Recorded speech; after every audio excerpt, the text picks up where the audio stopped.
Assalamualaikum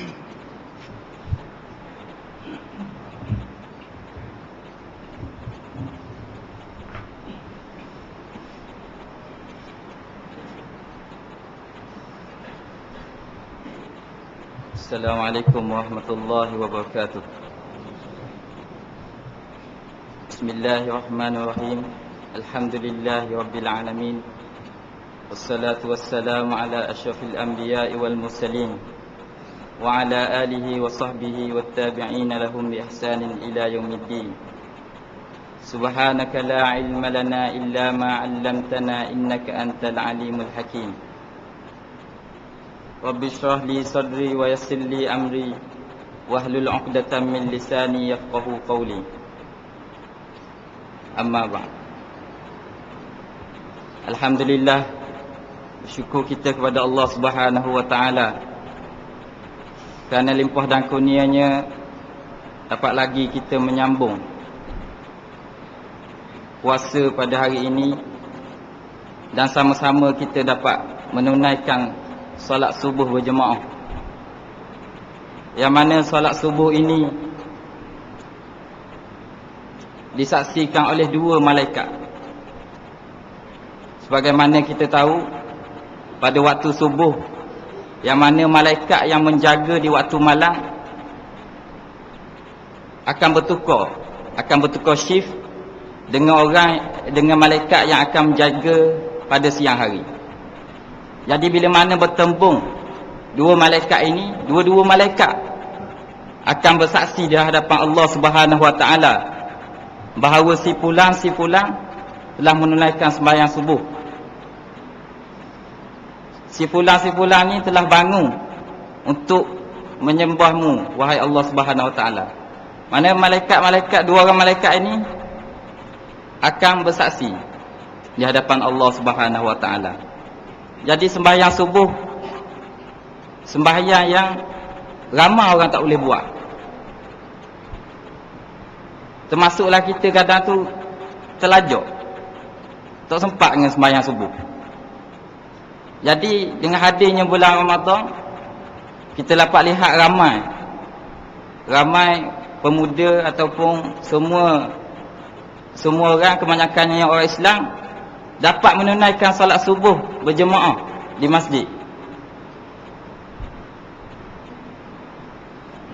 Firman Allah Subhanahu wa taala, ya ayyuhallazina amanu taqullaha wal tanzur nafsum ma qaddamat lighad wattaqullaha innallaha khabirum bima ta'malun. Wahai orang-orang yang beriman, bertakwalah kamu kepada Allah. Wal tanzur nafsum ma qaddamat lighad, maka lihatlah apa bekal yang kamu nak bawa pada hari selepas mati. Ma qaddamat lighad, apa bekal yang kamu nak bawa, apa bekalan yang kita nak bawa menghadap Allah Subhanahu wa taala. Jadi pada bulan puasa ni kita sama-sama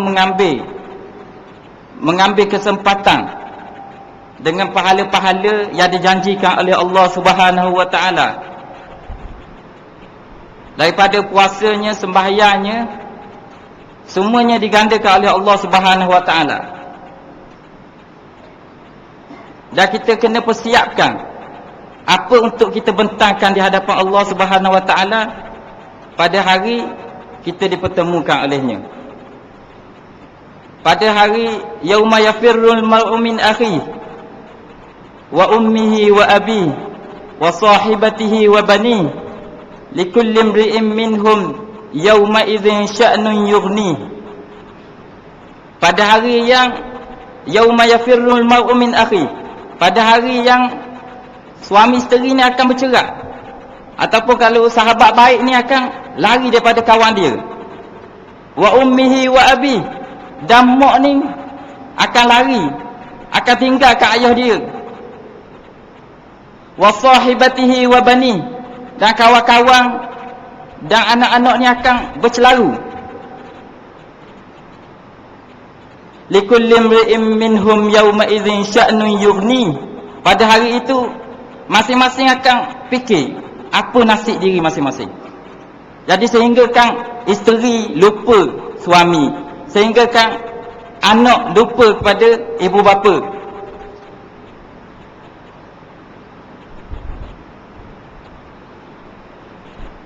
Dan sehingga kan orang yang mengandung akan terkeluar anak. Orang yang mengandung akan terkeluar. Dan ayat dahsyatnya hari kiamat ni, sehingga orang yang mengandung ni tak sedar bahawa dia ni mengandung, sehingga terkeluar anak. Masing-masing fikir apa nasib masing-masing, pakat lari belaka ni. Dalam keadaan bukit ni seperti kapal berterbang-terbangan, langit runtuh, bulan bintang ni akan luruh. Pada hari itu kita akan lupa semua. Kita ni, kalau saya anak, akan lupa pak dan mak kita. Masing-masing bawa diri masing-masing. Semua sekali akan fikir apa nasib dia di hadapan Allah Subhanahu Wa Taala. Jadi pada bulan puasa ni, marilah sama-sama kita fikir, kenapa bekal kita nak bawa selepas kita mati? Kenapa bekal kita nak bawa selepas kita mati? Sebab kita tengok pada hari ini ramai manusia-manusia tidak fikir apa yang berlaku pada diri masing-masing selepas mati,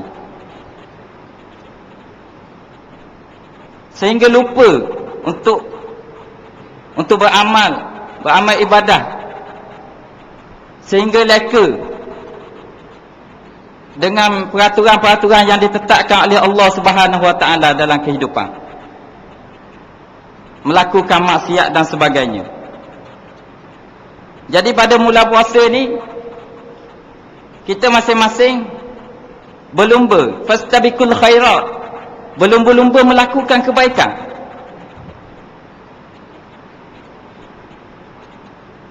Kerana apa?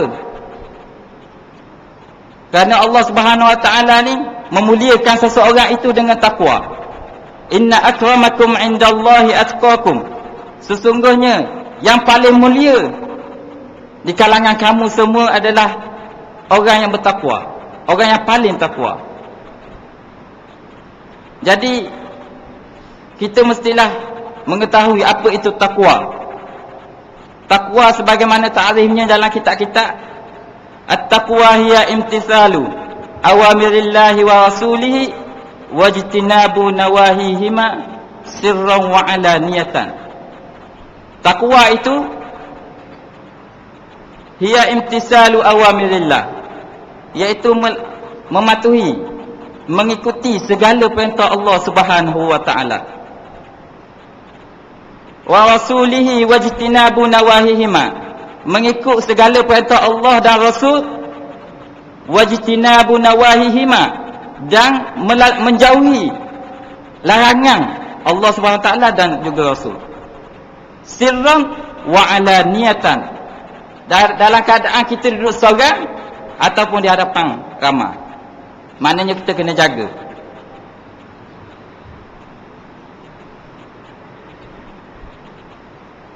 Jadi takwa ni benda yang susah kita nak capai. Dia perlu pada istiqamah dalam melakukan ibadah. Dia mestilah istiqamah dalam melakukan ibadah. Maknanya bukan mudahlah untuk dapat takwa ni, mematuhi segala perintah Allah. Sebagaimana yang kita tahu, perintah Allah ni banyak benda. Ada di antaranya ni kita pandang remeh tentang perintah Allah Subhanahu Wa Taala, seperti mengumpat contohnya. Dalam Quran sebut la yaghtab ba'dukum ba'dha. La tu nahi. Tadi kita royak ada takwa ni melakukan apa ni, melaksanakan perintah Allah dan meninggal larangan Allah. Jadi dalam Quran disebut antaranya la yaghtab ba'dukum ba'dha, dan jangan kamu mengumpat di antara satu sama lain. Jadi benda-benda gini kita kena belajar. Kadang tu kita tak boleh nak tafsirkan apa itu mengumpat. Al-ghibah. Al-ghibah ini maksud dia ghaib. Ghaib ini benda tak ada, benda kita tak nampak. Mungkin orang tu seseorang kita ngata ke dia tu, dia tak ada depan kita. Atau alam ghaib, alam yang kita tak nampak. Ni sekadar nak terjemuh apa ni kata ghaib. Ghaib ni benda yang Tuhan dia tak ada depan kita, kita kata ke dia. Kata-kata kenapa? Jadi kata ni banyak jenis yang perlu kita tengok. Saya teringat dalam kelas ada ustaz mengajar. Dia kata kalau kita nak kenal benda tu mengupak ataupun tidak, kita kena tengok beberapa perkara, tanda-tanda benda tu mengupak. Antaranya, kenapa kita kata ke dia tu kita rasa sedap ke tak? Bila mana kita kata ke dia tu kita rasa kita ni sedap, itu adalah mengumpat. Tengah-tengah kita duk cakap dengan kawan kita ni, kita rasa sedap je kata ke dia, rasa sedap, rasa seronok. Seronok tu adalah mengumpat. Benda tu adalah mengumpat. Tu tanda-tanda jelas maknanya. Jadi mengumpat ni mengumpat benda yang berkaitan dengan orang tersebut. Orang tu tak ada depan kita. Jadi benda yang berkaitan dengan perbuatan dia. Perbuatan ataupun tubuh badan dia, semua daripada A sampai ke Z yang berkaitan dengan dia. Antaranya lagi, nak kenal dia ni ngopak atau tidak, bila mana perkataan kita sebut tu, adakah bila dia dengar dia berhati ke tak? Gitu. Kenapa kalau dia dengar lah kita cakap, dia berasa hati ke tak? Kalau berasa hati, benda tu adalah mengupak. Contohlah kita duk cakap ni, tiba-tiba mari orang yang kita upak. Kita rasa debar ke tak? Kalau rasa debar, rasa takut, rasa malu, itu adalah mengupak sebenarnya. Itu tanda-tanda jelas hak kita kena ambil. Jadi itu nawahi, larangan-larangan Allah Subhanahu Wa Taala antaranya. Tadi satu contoh, banyak lagi lah. Riaknya, sombongnya, besar diri. Waktu penyakit-penyakit apa ada dalam diri kita, hak susah kita nak buang, tapi azab dia sangat-sangat dahsyat. Sebab apa kita sebut benda-benda ni? Sebab ni kita hak payah kita nak tinggal. Kadang tu kita tak perasan. Tengah duk cakap galik dengan kawan-kawan, kita tak perasan benda tu mengumpat. Jadi kita kena highlightkan menapa kelemahan-kelemahan dalam diri kita untuk kita buang. Supaya apa? Supaya kita mencapai takwa. Apa yang dimaksudkan oleh takwa? Mana kalau tak settle benda ni, bermakna kita tak tercapai takwa. Kita tak bertakwa. Senang je, sifir mudah. Yang ada tapi-tapi lah. Maknanya kalau kita tak ikut kenapa ni suruhan dan larangan Allah SWT ni semua sekali, bermakna kita masih lagi tidak bertakwa. Kita masih lagi tidak bertakwa kepada Allah SWT. Jadi bulan puasa mari pada kita ni, Tuhan bagi promosi kepada kita. Untuk kita masing-masing fastabiqul khairat, berlumba-lumba melakukan kebaikan. Supaya apa? Supaya dosa-dosa yang telah kita lakukan dihapuskan oleh Allah Subhanahu Wa Taala. Ghufira lahu ma taqaddama min zambi man shoma Ramadan. Siapa yang puasa bulan Ramadan ni akan diampunkan dosa-dosanya yang telah lalu. Dah kira dosa kita dengan Allah Subhanahu Wa Taala. Manakala dosa mengumpat ni tidak akan diampunkan oleh Allah Subhanahu Wa Taala, melainkan kita meminta maaf dengan orang yang diumpat. Itu syarat dia. Siapa yang buat salah dengan Allah Subhanahu Wa Taala, dia boleh beristighfar direct, minta dengan Allah Subhanahu Wa Taala supaya Allah ampunkan kepada kita. Berlainan dengan dosa mengumpat. Dosa mengumpat ni kita kena minta maaf dengan orang yang kita umpat. Selagi tidak cukup sekadar kita bertaubat, tidak cukup sekadar kita beristighfar, tidak cukup sekadar kita buat baik, bahkan syarat dia kita kena minta maaf dengan orang kita buat salah. Dan kita nak minta maaf pula kena tengok juga Jangan kadang tu kalau kita terus terai jadi khabar lah. Kalau kita terus terai jadi khabar lah. Jadi ulama-ulama aja dia kata kalau nak tu kita jumpa dia minta maaf belaka dia kalau ada salah silap. Satu settle. Kini selesai. Lepas tu dia pun maaf jadi selesai. Tak perlu kita sebut. Kadang tu menyebabkan kita masyarakat kita jadi renggang.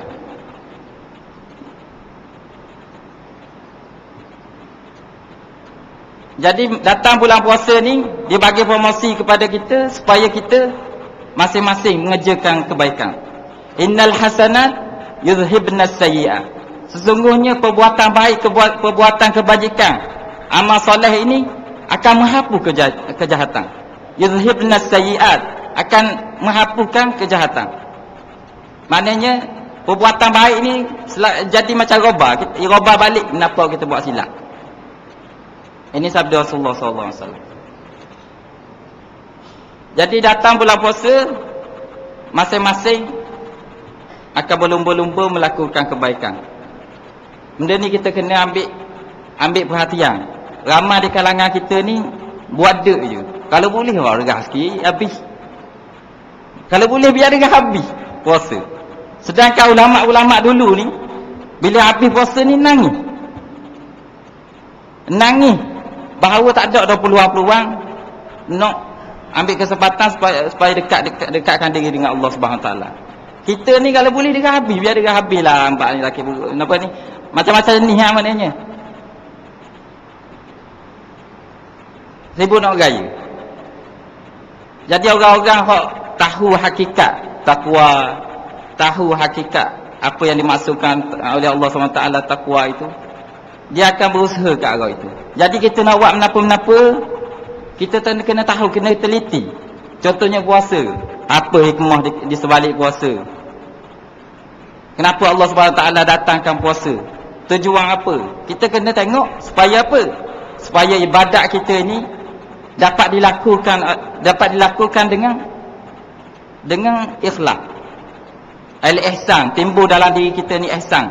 Sebab apa timbul dalam diri kita ni ihsan?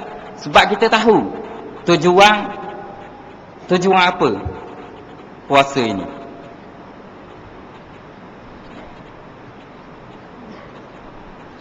Jadi puasa dalam bahasa Arab dipanggil Ramadan. Ramadan ni bulan Ramadan. Ramad ni bermasuk apa ni batu yang panas. Syiddatul ihtiraq. Bersangatan panas. Jadi kalau kita duduk di Malaysia mungkin tak rasa mana. Bila duduk di negara Arab, di negara Timur Tengah, kita akan rasa apa ni periknya bulan puasa ni. Tapi hak tu Tuhan nak. Dia nak bakar supaya kita ni macam mana kita bersangka baik dengan Allah Taala, macam mana untuk dia bagi ganjaran kepada kita. Lagi susah lagi banyak ganjaran. Jadi saum dari perkataan soma, berpuasa. Maknanya dia menahan. Dia asal dia letakkan kepada kuda.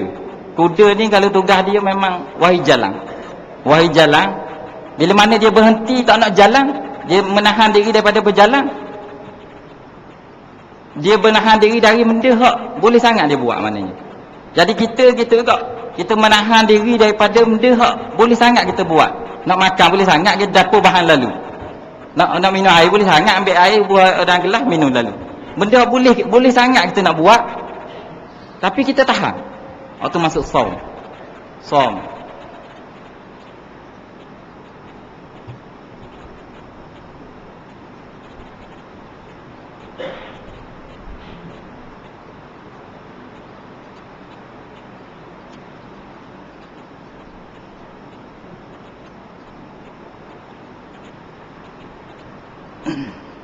Jadi cukup sekadar tu. Jadi yang baik itu datang daripada Allah Subhanahu Wa Taala, yang lemah dan kurang itu datang daripada diri saya sendiri. Bismillahirrahmanirrahim. Alhamdulillahirabbil alamin, wassalatu wassalamu ala asyrafil anbiya'i wal mursalin wa ala alihi wa sahbihi ajma'in. Allahumma ij'al jam'ana hadza jam'an marhuma wa tafarraqna min ba'dihi tafarruqan ma'suma. Allahumma taqabbal salatana wa siyamana wa a'malana التامة واغفر لنا ذنوبنا عامة ولا تعذبنا يوم القيامة. اللهم اغفر لنا ذنوبنا ولوالدينا وارحمهما كما ربونا صغارا، ولجميع المسلمين والمسلمات والمؤمنين والمؤمنات الأحياء منهم والأموات. ربنا ظلمنا أنفسنا وإن لم تغفر لنا وترحمنا لنكونن من الخاسرين. اللهم لا تدع لنا ذنبا إلا غفرته، ولا مريضا إلا شفيته، ولا هما إلا فرجته، ولا دينا إلا قضيته، ولا مظلوما إلا نصرته، ولا مظلوما إلا نصرته، ولا مظلوما إلا نصرته. اللهم أعز الإسلام والمسلمين، اللهم انصر الدعاة والمجاهدين، اللهم انصر المظلومين والمستضعفين في كل مكان. اللهم قل عزائمهم وثبت أقدامهم واجمع كلمتهم. اللهم دمر كفرة والمنافقين وأهلك أعداءك أعداء الدين. اللهم بدئ شملهم وفرق جمعهم وشتت كلمتهم. ربنا ظلمنا أنفسنا وإن لم تغفر لنا وترحمنا لنكونن من الخاسرين. اللهم اختم لنا بحسن الخاتمة ولا تختم علينا بسوء الخاتمة. اللهم اجعلنا من الذين يستمعون القول فيتبعون أحسنه، من النبيين والصديقين والشهداء والصالحين وحسن أولئك رفيقا. ربنا آتنا في الدنيا حسنة وفي الآخرة حسنة وقنا عذاب النار. وصلى الله على سيدنا محمد وعلى آله وصحبه وسلم تسليما كثيرا، والحمد لله رب العالمين.